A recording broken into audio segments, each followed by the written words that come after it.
Hello and welcome to Social Media in 7 Minutes. This is Roy Shea hosting. This week, we will analyze how the NeoNazi movement has made use of social media to revive itself and its political ideologies. With us, we have two experts. Dr. Juliana de la Guardia is a professor of digital communication, and Dr. Dasha Solintseva is a modern socialist expert. It is a pleasure to have you both. Before we begin, as you know, we are looking into the neo-Nazi movement focus in Europe and North America. For our listeners, could you please introduce the topic?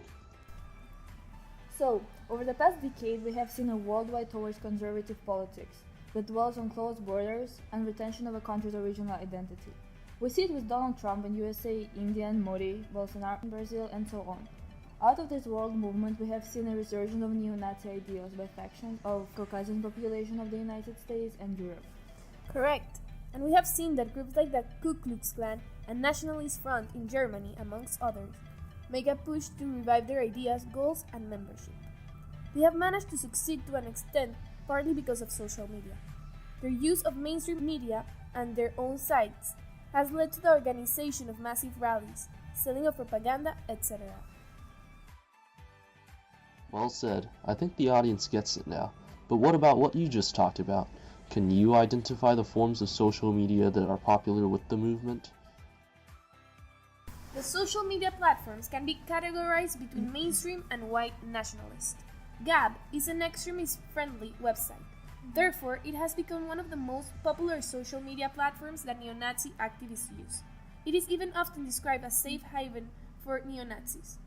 In early 2018, there was a study conducted on posts made on the platform. According to the study, the site hosts a high volume of racism and hate speech. This content primarily attracts alt-right users, conspiracy theorists, and other trolls. Many in Europe have used this site, primarily attracting Germans, French, and Swedish. Right. Stormfront is the first web major racial hate site. It's one of the most popular white supremacist, anti-Semitic, and neo-Nazi internet forum.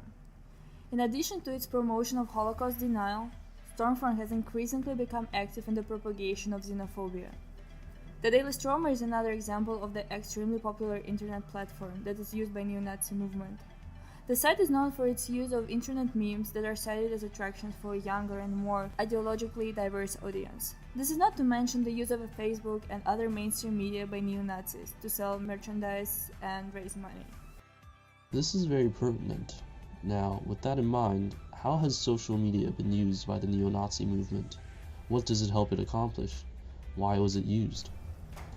From analysis and research, we can say that social media has been successfully used by neo-Nazis in USA and Europe to organize rallies, spread their message, gather supporters, and intimidate the victims. While I don't support this in any way, the neo-Nazis have been very clever in doing so. As a result, we see things like an increase in KKK membership or a higher number of seats in the German parliament for the Socialist Party. They use specific platforms to achieve their aims and have targeted audiences. Correct. So they know that with the times, more people pay attention to social media and spend free time on it. Thus, to reach a larger audience of both supporters and victims, neo-Nazi groups can use social media on the basis of freedom of speech. They use their own sites like Stormfront to propagate ideologies and create propaganda which they spread over other websites to intimidate. Mainstream sites like Facebook are used to sell paraphernalia like baby clothes with white supremacist logos on them. They are trying and unfortunately succeeding in spreading their beliefs and converting good people into extremists. What are some of the controversies associated with the movement's use of social media? Alright, one big controversy that comes to mind is, remember when people were writing complaints to Facebook in 2016 about white supremacist groups in USA and Spain using social media, and Mark Zuckerberg said they wouldn't be removed and they haven't violated any policies. This caused great uproar and Zuckerberg came under great scrutiny for his comments, which he later clarified were more about freedom of speech than support of hate groups. And one I can think of is when the Swedish hate group made an account on Pinterest and posted a bunch of videos that one could deem hateful propaganda. They had videos glorifying Hitler and saying bad things about immigrants. They did this to make friends with groups in the USA and hold joint rallies. Once again, the Good Samaritans of the online community went up in arms and made their own pages of inclusivity, thus quelling the group. It may be that social media is the way to counter the technological savviness of the white supremacy groups of Europe and USA.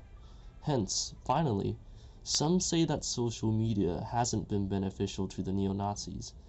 Do you think this is true? Absolutely. Take it in Germany, for example, where groups with Nazi ideologies are spreading hate on the streets, leading to protests against Muslim immigrants. It's here that anti-Nazi hashtags are flooding Twitter and Instagram. I think a good case was Cloudflare, an anti-hacking service, dropping Storefront as one of their clients. Even Google and GoDaddy are now scouring the internet to find hate websites and stop them from working. And that is all we have time for. Thank you both so much. I think that this has been insightful and we have all gained knowledge. Social media has certainly been used by the neo-Nazis who have realized that this is a way to propagate their cause. It is quite worrisome, but social media, as we have seen, is the answer to stopping the movement from becoming bigger. And that's 7 minutes. We will see you again next week, joined by our professors. See you until then.